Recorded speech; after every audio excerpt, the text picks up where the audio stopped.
নমস্কার। লৌকিক অলৌকিক বাংলা চ্যানেলে সকল শ্রোতা বন্ধুকে স্বাগত জানিয়ে আজ আমরা একটা গল্প শুনব। ছিন্নমস্তা, লিখেছেন সর্বাণী মুখোপাধ্যায়। আগে আমরা গল্পটা শুনে নিই। বহুকাল আগের কথা। এখন যেখানে বাঁকুড়া জেলার বিষ্ণুপুরের বীরভানপুরে রয়েছে ছিন্নমস্তা দেবীর মন্দির, ১৬০০ শতকে সেখানে গভীর জঙ্গল ছিল। ভারতে তখন মুঘল রাজ চলছে। বাদশাহ আকবরের শাসনকালে ১৫৫৬-৫৭-তে তার প্রিয় এক রাজপুত সেনাপতিকে রায় রায়ান উপাধি এবং বিশাল এলাকার নিষ্কর জমি দান করে পাণ্ডব বর্জিত বাংলাতে পাঠান প্রশাসনিক বিস্তৃতি, মুঘল আনুগত্য ও সাংস্কৃতিক ক্ষেত্রে মেলবন্ধনের জন্য শর্ত একটাই: যে কোনো যুদ্ধে শেষ রক্তপিন্দুর আনুগত্যে মুঘল সম্রাটের হয়ে আমরণ লড়াই করতে হবে শত্রুপক্ষের সঙ্গে। বংশ পরম্পরায় চলবে এই শর্ত যতদিন মুঘল সাম্রাজ্যের শাসন বজায় থাকবে। সেই থেকে রাজপুত সেনাপতি চন্দ্রভান সিং বাংলার এই অঞ্চলের প্রবল প্রতাপ রাজা। রাজপুত চন্দ্রভান সিং তার মূল জন্মসূত্রের ভূমিপুত্র থেকে ক্রমশ বিচ্ছিন্ন হয়ে বাঙালি বিবর্তনে রাজা রায় রায়ান চন্দ্রভানু সিংহ রায়। সেই পরম্পরায় পুরোপুরি ১৬ আনা বাঙালি হয়ে গেছে তার বংশগতি। বাংলার শিল্প সংস্কৃতি, ধর্ম, সংস্কার, পুজো, আচার বিচার সমস্ত কিছু ঢুকে গেছে আপনা আপনি। ১২ মাসে ১৩ পার্বণ শুদ্ধ সব সামাজিক অনুষ্ঠানও, বিয়ে, জন্ম, অন্নপ্রাশন, পৈতে, জন্ম মৃত্যুর যাবতীয় রীতি। বিশাল জঙ্গল সাফসুদ্র করে চমৎকার জনবসতি গড়ে তুলেছিলেন রাজা রায় রায়ান চন্দ্রভানু সিংহ রায় ও তার পরের দু পুরুষ। ক্রোশের পর ক্রোশ, উর্বর করা জঙ্গলে জমিতে সোনালি শস্যের ফসল, পানীয় জলের টলটলে দিঘি, মাছের ভেড়ি। মুঘলের ভাষা ফার্সি এবং সেই সঙ্গে ভারতীয় ভাষার আদি ধ্রুপদী দেবভাষা সংস্কৃত ও বাংলা পঠন পাঠনের জন্যে ফার্সি শিক্ষক আনিয়ে একদিকে ফার্সি প্রাথমিক বিদ্যালয়, অন্যদিকে সংস্কৃতজ্ঞ পণ্ডিতকে দিয়ে সংস্কৃত বাংলার টোল। এছাড়া চিকিৎসালয়, দেবালয়, মসজিদ, মন্দির, সে এক নিটোল রাজপাট। জীর্ণ হয়ে যাওয়া হলদেটে তুলোটো কাগজ, তাতে খাগের কলমে অজানা পাথর ঘষা পান্না রঙের কালিতে চোবানো সুরসুন্দরীর লেখা বাচ্চাদের মতো গোটা গোটা হরফের বংশ ইতিহাস, যা মন চঞ্চল হলেই একা ঘরে দরজা এঁটে পড়ে রত্নপ্রিয়া। অনেক কষ্টে কেমিক্যাল আরকের প্রসেসের মাধ্যমে ভঙ্গুর কাগজগুলো মজবুত হলে তারপর ল্যামিনেশনের বানাইয়ে প্রচুর যত্নে আর সময়ের খরচে এটি সংরক্ষণ করেছে রত্নপ্রিয়া সিংহ রায়, যে এখন এই বংশের একেবারে তলানিতে এসে ঠেকা শেষ কুলবধূ। বহু ঊর্ধ্বতন পুরুষ রায় রায়ান রাজা চন্দ্রভানু সিংহ রায়ের অধস্তন পরম্পরার একেবারে শেষে আগস্টের লাস্ট বাট ওয়ান বংশধর জাস্টিস ধূর্যটি শেখর সিনহা রায়ের স্ত্রী। রায় রায়ান আর রাজা তো কোনো কালেই উঠে গেছে। জাস্টিস ধূর্যটি শেখর সিংহ রায় সাবেকি উপাধি থেকে সিনহা রয় হয়েছে, কিন্তু তার স্ত্রী রত্নপ্রিয়া স্বামীর মতো সিনহা রয় ব্যবহার করে না। শ্বশুরকুলের বাদশাহী খেতাব মান্য করার জন্যে নয়, আসলে তার প্রাচীন গন্ধমাখা রত্নপ্রিয়া নামের সঙ্গে রাশভারী সিংহ রায় অনেক মানানসই লাগে। মধ্য কলকাতার সাবেকি যৌথ পরিবার কবেই উঠে গিয়ে এখন সকলে যার যার মতো ছড়িয়ে ছিটিয়ে থাকে। তার কেউ শুধু সিনহা, কেউ রায়, কেউ বা সিনহা রায়। রত্নপ্রিয়াই পুরনো একমাত্র কালের সিংহ রায়। আলিপুরের অভিজাত এলাকায় চমৎকার বাড়িতে বাস করে জাস্টিস ধূর্যটি শেখর সিনহা রয়। শ্রী রত্নপ্রিয়া সিংহ রায় এবং তাদের একমাত্র সন্তান রাজা রায় রায়ান চন্দ্রভানু সিংহ রায়ের বংশের শেষ কুলতিলক সপ্তর্ষি সিনহা রে, যে তার বাবার মতো সিংহ রায়ের থেকে শুধুমাত্র সিনহা রয় নয়, রায় উপাধিকেও আরও ছোট করে কেটে ছেটে রে হয়েছে। ৩ জনের ছোট্ট পরিবারে এই ছেলেকে নিয়েই ভেতরে রয়ে প্রচণ্ড অশান্তি রত্নপ্রিয়ার। সে নিজে অ্যানথ্রোপোলজি নিয়ে ডক্টরেট করা নামী কলেজের সুখ্যাতির প্রিন্সিপাল, স্বামী হাইকোর্টের অতি সম্মানীয় নামজাদা জাঁদরেল বিচারক। বহু রাত অবধি তাদের যার যার স্টাডি রুমে আলো জ্বলে। নিজের নিজের বিষয়ে মগ্ন হয়ে ডুবে থাকে তারা। ধনী ফ্যামিলি, অঢেল আরাম স্বাচ্ছন্দ্য, সোসাইটির উচ্চতম চূড়ায় অবস্থান, কিন্তু সুখ শান্তির পথের কাঁটা তাদের ওই একমাত্র সন্তান সপ্তর্ষি সিনহারে। ডাকনাম ঋষি বলেই ঘরে বাইরে সর্বত্র চালু। অভিজাত রাজবংশের আদি রাজপুত জিনবাহিত রক্তের উত্তরাধিকার সূত্রে অতি রূপবান। সেটা তার বাইরের চেহারা এবং তুরুপের তাস। যেই দেখে সেই মুগ্ধ হয়, কি পুরুষ কি নারী।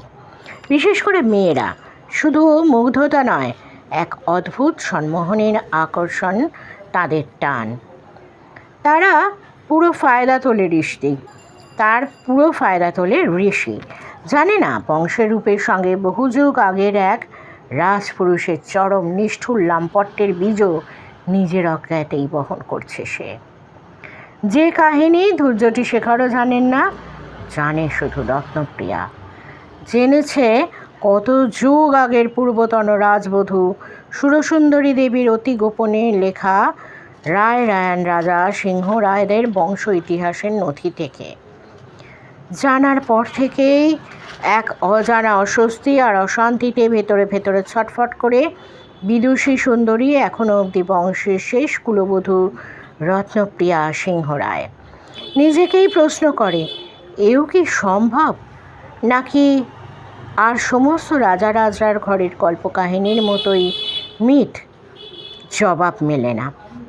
বাঁকুড়ার বীরভানপুরে এখন 100 বছর আগে তৈরি যে ছিন্নমস্তা দেবীর মন্দিরটি আছে, ঠিক সেই জায়গায় বহু শতাব্দী আগে গভীর জঙ্গলে এক পর্ণকুটিরে ওই দেবীরই শিলামূর্তি গুপ্ত অবস্থায় ছিল।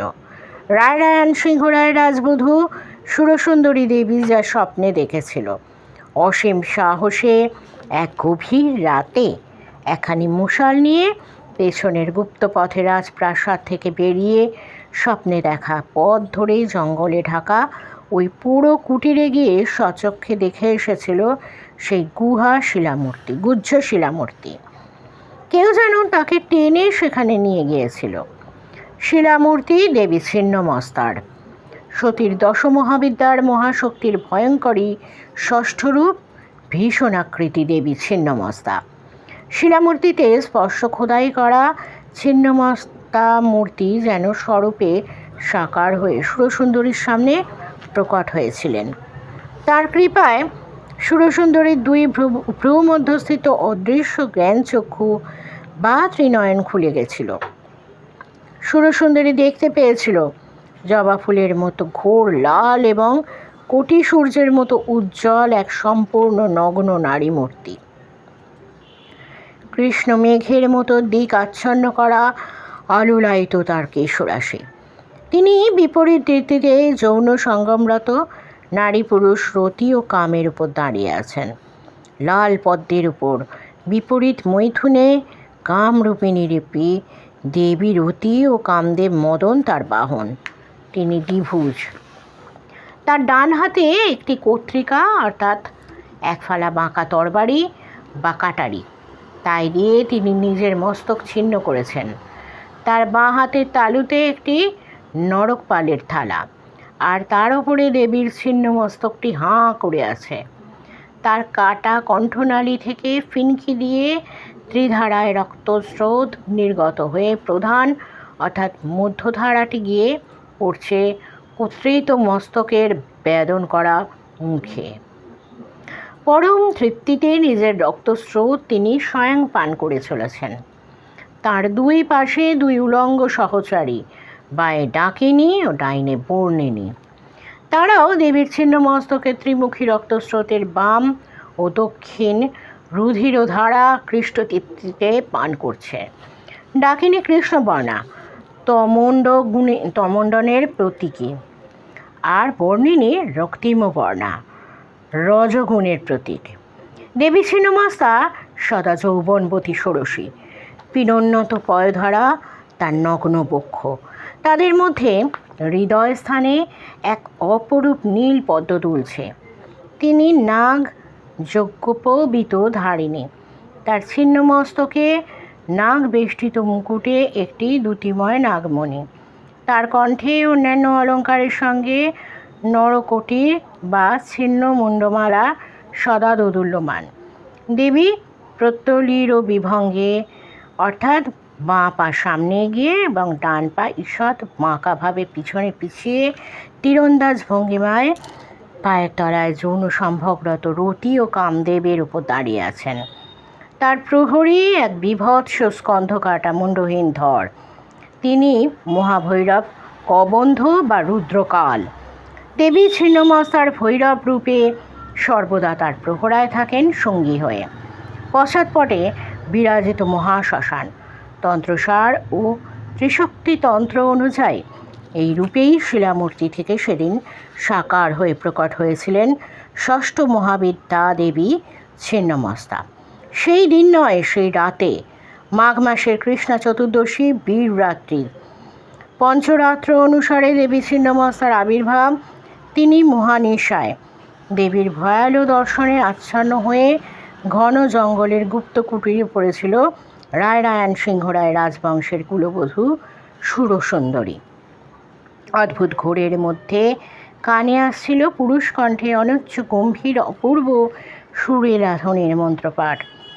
ওং বীরচৈন বিদ্মহে ছিন্নমস্তায় ধীমহি তন্নো দেবী প্রচোদয়াৎ। তার সঙ্গে ধূপ ধুনো গুগুল আর অজানা বাদ্যযন্ত্রের বিচিত্র গুমগুম ধ্বনি ও আবেশ করা সুগন্ধির এক অপার্থিব জগৎ।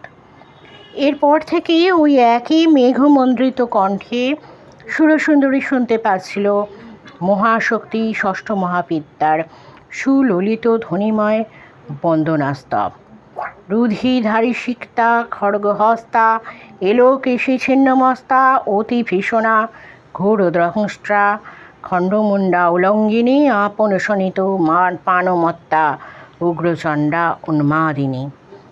লাল পদ্মের অভযুক্ত দুটি বলিষ্ঠ পুরুষ হাতে বেল কাঁটা দিয়ে বুক চিরে রক্ত, তীক্ষ্ণ মুখ বাঁকা ছুরিকায় বুক থেকে খুবলে তুলে নিয়ে একখণ্ড কাঁচা মাংস, নররোটির পাত্রে মদ, কচু পাতায় মুড়ে কাঁচা মাছ, একখানা বাদশাহী মোহর, দুই হাতের আঙুলের মুদ্রায় মৈথুন এবং শালপাতা ভর্তি পঞ্চমুখী রক্তজবা নিবেদন করল দেবীকে।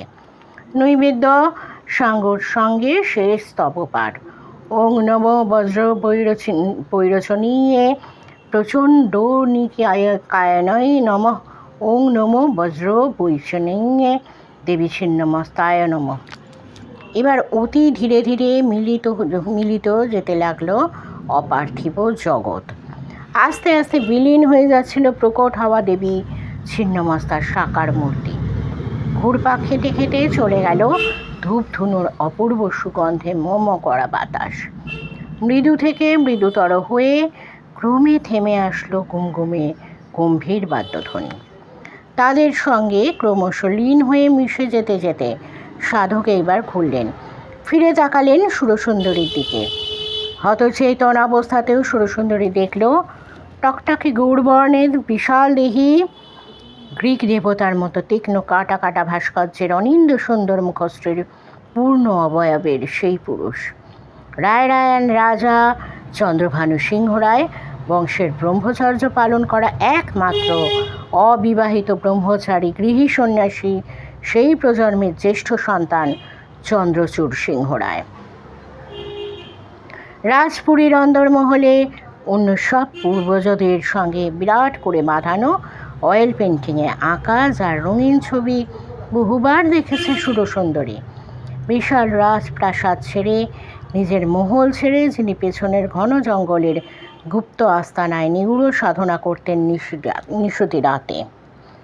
তার মৃত্যুর আগে এবং পরেও কেউ জানতে পারেনি আজীবন তিনি রাজসুখ, বিলাস, বৈভব, আরাম, জৈবিক ভোগবাসনা ত্যাগ করে কার সাধনায় রত ছিলেন। মাঘ মাস কৃষ্ণা চতুর্থী চতুর্দশীর বীর রাত্রি মহানিশার আবির্ভাব তিথিতে এতকালে সিংহরায় রাজবংশের সর্বাঙ্গ সুন্দরী কুলবধূ সুরসুন্দরী জানতে পারল তিনি দেবী ছিন্নমস্তা। ভয়ালো ষষ্ঠ মহাবিদ্যা। গৃহে যার পূজা নিষিদ্ধ। কিন্তু কেন? সিংহরায়দের নিজেদের বংশে এত মানুষ থাকতে তাকেই কেন বেছে নিলেন ইষ্টদেবী ছিন্নমস্তার গুপ্ত সাধক পূর্বজ পুরুষ চন্দ্রচূড়? যে প্রশ্নের ভয়ঙ্কর উত্তর সে পেয়েছিল অনেক পরে, নিজের জীবন দিয়ে, যা সুরসুন্দরী নিজের হাতে লিখে নিকে নথিভুক্ত করে রেখে গিয়েছিল। কোনো হারা উদ্দেশ্যে কিংবা বিশেষ কারোর উদ্দেশ্যে কে জানে?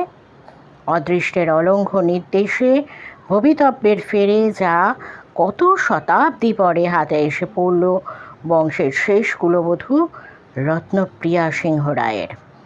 রত্নপ্রিয়া শেষ কুলবধূ, কারণ ক্ষীণ হতে হতে আদি পুরুষ রায়রায়ান রাজা চন্দ্রভানু সিংহরায়ের মূল উত্তরসূরি নীল রাজ রক্তের বাহক এক রক্তপ্রিয়ার স্বামী ধূর্যটি শেখর সিনহা রয় এবং তাদের একমাত্র ছেলে সপ্তর্ষি সিনহা রে, যে বিয়ে করেনি। এই বংশের ট্র্যাডিশন অনুযায়ী কম বয়সে বিয়ে করা দূরে থাক, যে ছেলে 32 বছর পার করেও বিয়ের ধারে কাজ মারায়নি, শুধু নয় স্পষ্ট বলে দিয়েছে বিয়ে করবে না, কারণ ওইসব বিয়ে টিয়ে করে সারাটা জীবন গায়ে গায়ে সেঁটে থাকা তার পোষাবে না। Marriage is not for me, I am not ম্যারিং type. ম্যারিং type যে একেবারেই নয়, সেই সত্যিটা হাড়ে হাড়ে বোঝে রত্নপ্রিয়া। টের পায় বই কি, এক সময় দূরে ক্রিমিনাল লয়ার থেকে হাইকোর্টের জাঁদরেল বিচারক হওয়া জাস্টিস ধূর্যটি শেখর, তারও মনে মনে অশান্তি একমাত্র ছেলেকে নিয়ে। সে মুখে স্ত্রীকে বলে, কত দেখলাম, সেই প্রথম প্র্যাকটিস শুরু করলাম কম বয়স থেকে, সময়কালে ওসব বাহাদুরি ঢিট হয়ে যাবে, আমার হাত ছাড়িয়ে যাবে কোথায়। মন মানে না রত্নপ্রিয়ার। যতদিন যাচ্ছে তত অ্যানথ্রোপোলজির নাম করা ছাত্রী এখনকার নামজাদা প্রফেসরকে অজগর সম্মোহনে টানছে পুরাতত্ত্বের নির্দেশনের মতো কালের গর্ভ থেকে উঠে আসা কোন আদ্যিকালের রাজকুলবধূ সুরসুন্দরী এই গোপন নথি।